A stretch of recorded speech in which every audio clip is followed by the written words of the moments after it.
अस्सलाम वालेकुम दोस्तों, क्या हाल चाल है? ठीक ठाक हो? आज आपका भाई ना आपके लिए आयत करीमा लेके आया। सुनिएगा, अल्लाह फरमाता है कि फज़कुरूनी अज़कुरकुम।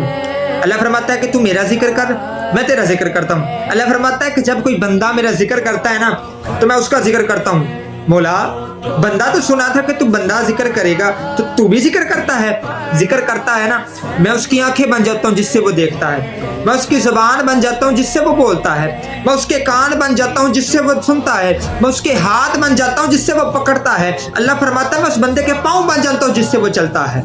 बशर्त ये कि पहले बंदा अपने रब की ज़ात पर दरूद पढ़े, अल्लाह रब्बुल इज़्ज़त का जिक्र करे। अल्लाह फरमाता है ना फज़कुरूनी अज़कुरकुम, पहले तू मेरा जिक्र कर फिर मैं तेरा जिक्र करता हूँ। देखो ना, किसी ने बाबा फरीद से पूछा कि बाबा फरीद, अल्लाह भी इस वक्त क्या कर रहा है? तो अल्लाह बाबा फरीद कहने लगे कि अल्लाह इस वक्त ना फरीद कर रहा है। बंदा बड़ा परेशान हुआ कि मौला बाबा जी ये क्या माजरा, अल्लाह फरीद कर रहा है। कहता तूने सुना नहीं? बाबा जी ने कहा कि तूने कुरान की आयत सुनी नहीं? फज़कुरूनी अज़कुरकुम, तुम मेरा जिक्र कर मैं तेरा जिक्र करता हूँ।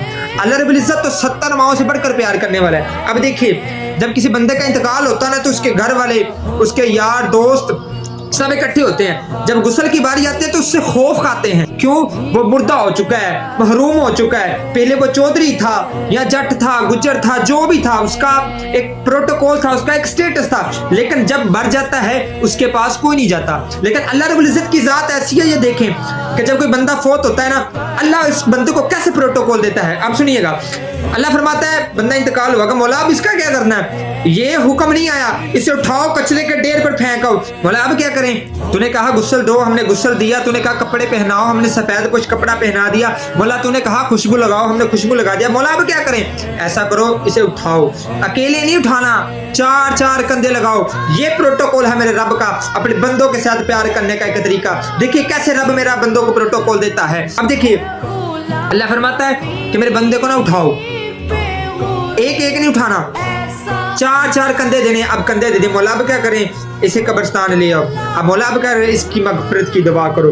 अब दुआ की गई, अल्लाह मगफिर ली हय्यिना व मय्यितिना व शाहिदिना, दुआ पढ़ी गई। मौला अब क्या करें? दुआ पढ़ी गई। अब कहते इसे ना कब्र में ले आओ। ध्यान से, जरा प्यार से, कहीं मेरे बंदे को चोट ना लग जाए, मेरे बंदे को तकलीफ ना हो। बोला अब क्या करें? अब ऐसा करो, इसे प्यार के साथ ना कब्र के ऊपर उतारो। अब कब्र में उतारेगा। मौला अब क्या करें? इसका मुंह किबले की तरफ कर दो। मौला तूने कहा कि गुस्ल दो, गुस्ल दिया, कपड़े पहनाओ, कपड़े पहनाए, खुशबू लगाई, इसकी दुआ की, मगफिरत की दुआ की। मौला अब इसे कब्र में लिटा दिया। मौला अब क्या करें? मौला फरमाता है कि अब ऐसा करो कि इसको ना कब्र में लिटा दो। अब कब्र में लिटा देगा। मौला अब क्या करें? ऐसा करो, इसे लिटा दो, इसका मुंह किबले की तरफ कर दो। अब कहा कि बस तुम इसके ऊपर मिट्टी डाल दो, अब मैं जानूं तो मेरा बंदा जाने। आज हम देखें अपने रब को क्या देते हैं। हमारे पास टाइम नहीं है, नमाज के लिए टाइम नहीं है। कितने मिनट होते हैं? फजर, जोहर, असर, मगरिब, इशा, 5 नमाजें हैं। दुआ है कि अल्लाह ताला हमें भी पंजगाना बाजमात नमाज पढ़ने की तौफीक अता